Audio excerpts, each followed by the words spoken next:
Shalom, Bethel family, and wonderful to be with you again for our weekly roundup of the discussion in Shul at Congregation Bethel in Norfolk this past Shabbat. We read Parshat Hukat this past Shabbat, and it's interesting. In Parshat Hukat, we read a lot about the difficulties that the Israelites had living with their neighbors. In fact, we read that in the Parsha and then continued in the Haftarah as we read about Yiftach, the judge's difficult relationships with the Ammonites, who we first read about in the Torah portion.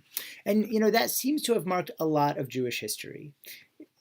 There have always been difficult relationships between the Jews and the people whose land in which they reside, right? That it's no secret that thousands of years Judaism has been marked. The Jewish people have been marked by expulsions and persecutions in so many of the lands in which we have lived, with very few exceptions.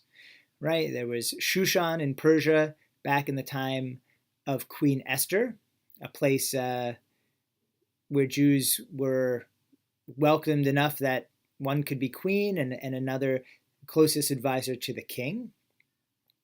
You had the golden age of Spain under Muslim rule, where the Jewish people thrived. And you have the United States today, maybe the best place in history outside of Israel for Jews to be Jewish. I was thinking about exactly why. It actually came up one of our recent Hanus United Building Bridges meetings, this hub organization that I participate in, where we have interfaith dialogue about race specifically. And we were talking about this anti-Sharia law protest that an organization called Act for America had arranged all around the country. Act for America is registered as a hate group, an anti-Muslim hate group, and is noted by organizations like the ADL as such. And when the Imam, Rashid Huld, was talking to us about this, we were asking how we could help. And we asked him to explain this Sharia law to us because it seems to be, a trigger word for so many. And what he said really struck home for me, which was that, look, Sharia law, what they're doing in these totalitarian countries is not anything that any Muslim in America wants, or not any Muslim, that his community or more moderate, or as he would call them, genuine Muslims, are looking for. That for them, Sharia law is simple. He says, for example, Sharia law says that I need to eat halal meat.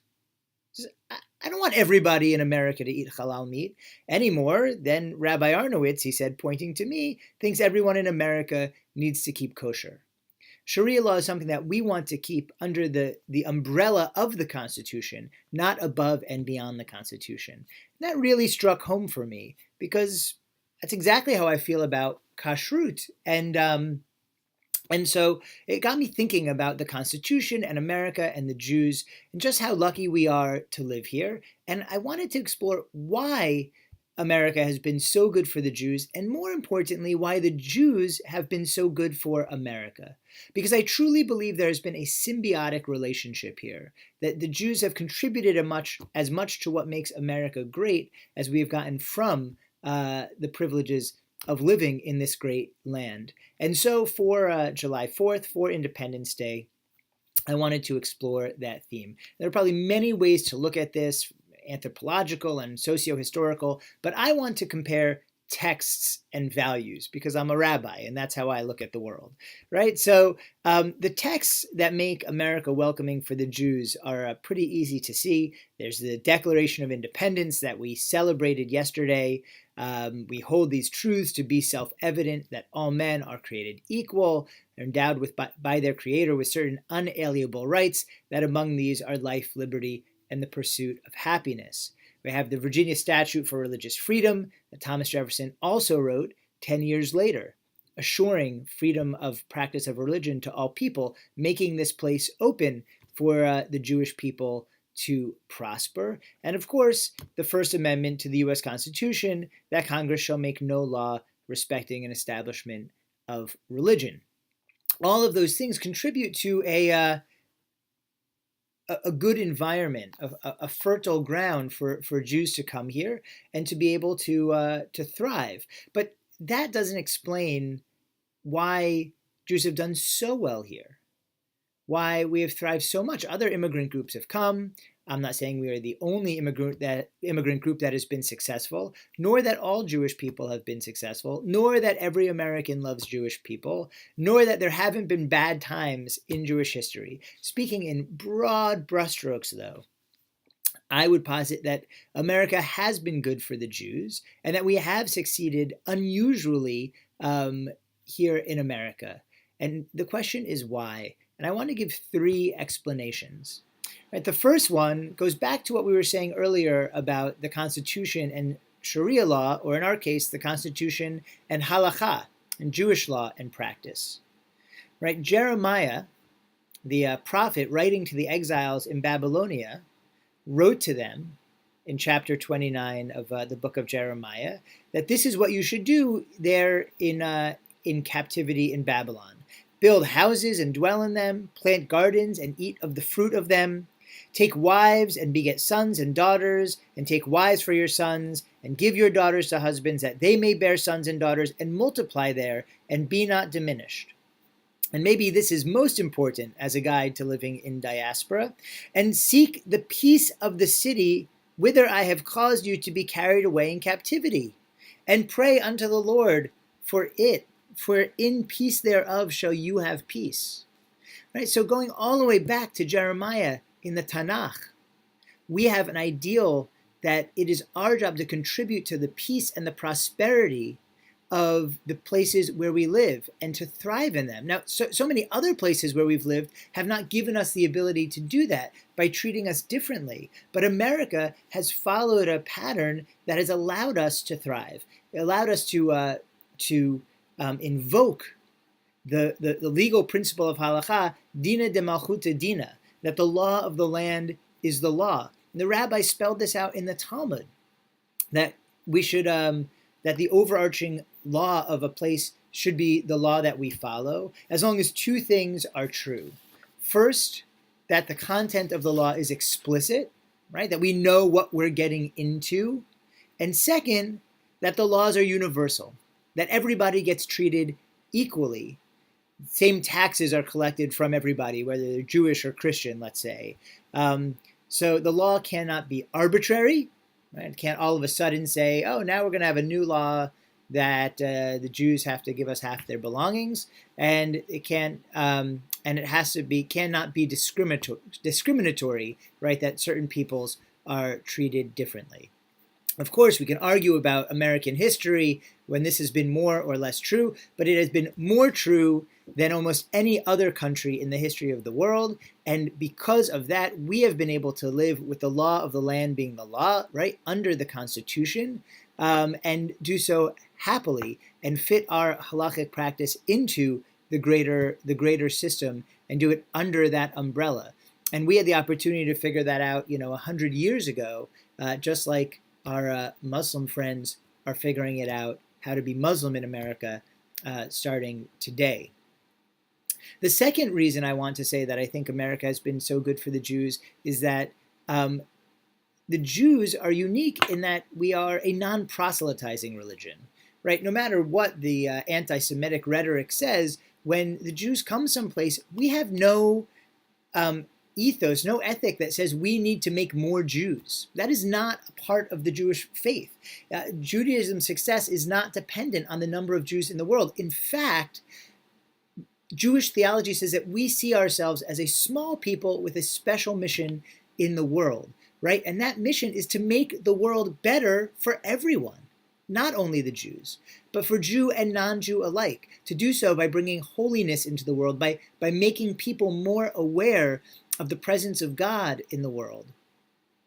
And we do that through tikkun olam, through doing good works and good acts, by seeking justice, by pursuing healing, all those things that we consider to be aspects of the divine that we partner with God to try and bring to the world in a bigger and better way. That is our mission as a Jewish people. And America has opened up to allow us to do it here. right? So we are non-threatening in that we're not trying to make other people Jewish, and we are contributing in that is what we do, is that we have a great commitment to all of humanity in trying to make the world better for everyone. And so America has enjoyed that, has taken us in and allowed us to get educated and allowed us to be equal citizens and has allowed us to run for political office and to own property and all these things that we may have been denied previously, because America, if you can talk about America in this sort of animated way, has seen the benefits and reaped the rewards even as the Jewish people have. And the last piece I want to say, going back to the Declaration of Independence, which we celebrated on July 4th, there's one more reason why I think the Jews have been able to contribute so much to this country and have been such a necessary part of the development of this country, certainly for the last 100 years or so. And that is that the Declaration of Independence says, right, that all men have the right to pursue life, liberty, and the pursuit of happiness, right? That those are our unalienable rights. Well, life and liberty we understand, but the pursuit of happiness is funny. You know, Thomas Jefferson got that language from John Locke, who said we should have, everyone has the right to life, liberty, and the right to own property. And Jefferson changes that to the pursuit of happiness. But I have to believe that that's kind of what he meant as the pursuit of happiness, the ability to better oneself, to find success. But what we mean by the pursuit of happiness has gotten wildly confused in modern day America, right? We go out of our way to pursue this sort of ecstatic happiness. We spend billions of dollars on entertainment. We buy stuff, right? To think that material means will make us happy. And no matter how much we get or how much we spend, we don't find true happiness, because that's not happiness that Thomas Jefferson was talking about, right? The ability to feel success and satisfaction with your life. And it's also not happiness as far as Judaism is concerned, right? So there's this amorphous question of what is happiness, and Judaism fills that space. Right? We talk about happiness. Ashrei yoshvei beitecha od yahalu chasela, right? Happy are those who dwell in the house of Adonai, right? Happy are those who dedicate their lives to something greater than themselves. True happiness comes from making the world better, from having a sense of God in the world, from being, in a sense, tools of God in the world to help create and spread holiness. And that is indeed our mission. And so these, among, I know, dozens of other reasons that we can name that I think the Jews and America go together so well. And I, for one, know I am very grateful to be able to live and prosper as an American citizen and as a Jewish person living in America. And on this 2 days after July 4th, want to express my gratitude for living here and say God bless this land of America. And may the Jewish people and all people continue to be good citizens, helping each other. And with that, I'll wish you a Shabbat Shalom.